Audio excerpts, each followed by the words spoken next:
ঘরের মাঠে মুখ থুবড়ে পড়ল ইংল্যান্ড ব্যাটিং। কেশব মহারাজ, ভিয়ান মন্ডলের দুর্দান্ত বোলিংয়ে 150 করতে পারল না তারা। রান তারায় এইডেন মার্ক্রামের বিস্ময়কর ইনিংসে রেকর্ড করা জয়ে সিরিজ শুরু করল দক্ষিণ আফ্রিকা। হেডিংলিতে মঙ্গলবার 2 সেপ্টেম্বর প্রথম ওয়ানডেতে দক্ষিণ আফ্রিকার 7 উইকেটে জয়। স্বাগতিকদের 131 রানে গুটিয়ে দিয়ে 175 বল বাকি থাকতে জয়ের বন্দরে পৌঁছেছে সফরকারীরা। ওয়ানডেতে ঘরের বাইরে এত বেশি বল বাকি রেখে জয়ের কীর্তি নেই দক্ষিণ আফ্রিকার। আগের রেকর্ড ছিল 2014 সালে বোলায়াতে জিম্বাবুয়ের বিপক্ষে 136 বল আগে জয়। বোলিংয়ে জয়ের ভিত করে দিয়ে ম্যাচ সেরা পুরস্কার জিতে নেন মহারাজ। বাঁহাতি অভিজ্ঞ স্পিনার 22 রান দিয়ে তুলে নেন 4 উইকেট। 33 রানে 3 উইকেট নেওয়া মন্ডলের অবদানও কম নয়।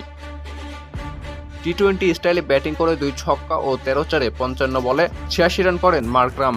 ইনিংসের পথে 23 বলে 50 স্পর্শ করেছেন তিনি। ওয়ানডেতে ইংল্যান্ডের বিপক্ষে দক্ষিণ আফ্রিকান কোনো ব্যাটসম্যান যা দ্রুততম 50, আর সব প্রতিপক্ষ মিলিয়ে এই সংস্করণে প্রোটিয়া ওপেনারদের মধ্যে এটাই দ্রুততম 50। মার্ক্রামের বিধ্বংসী ব্যাটিংয়ে অনাকাঙ্ক্ষিত এক রেকর্ডে নাম উঠে গেছে অভিষিক্ত সনি বেকারের। 7 ওভারে 76 রান দিয়েছেন তিনি। ওয়ানডে অভিষেকে ইংলিশ বোলারদের মধ্যে যা সর্বোচ্চ। 22 বছর বয়সী বেকার প্রতি ওভার রান দিয়েছেন 10.85।